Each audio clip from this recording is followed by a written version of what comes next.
পবিত্র রমজান মাসেও স্বস্তিতে নেই গাজাবাসী। ধ্বংসস্তূপের মাঝে বসেই ইফতার করছেন তারা।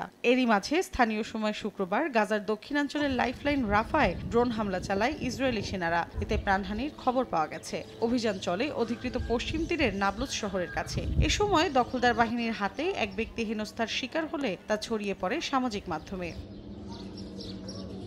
চলমান উত্তেজনার মধ্যেই ট্রাম্পের গাজা অধিগ্রহণ পরিকল্পনার নিন্দা জানিয়েছে ওআইসি। সৌদি আরবে আয়োজিত সম্মেলনে গাজা পুনর্গঠনে আরব লীগের উদ্যোগকে সমর্থন জানায় মুসলিম দেশগুলোর সংগঠনটি। গণহত্যা ও যুদ্ধাপরাধের দায়ে তেল আবিবের ওপর নিষেধাজ্ঞা আরোপ, গাজায় যুদ্ধবিরতি ও পশ্চিম তীর থেকে ইসরায়েলি সেনাদের প্রত্যাহারের দাবি জানানো হয়।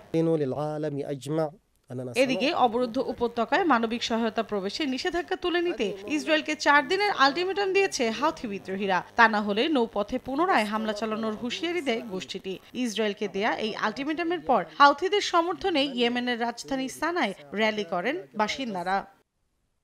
মৌসুমীর সাথী, সময় সংবাদ।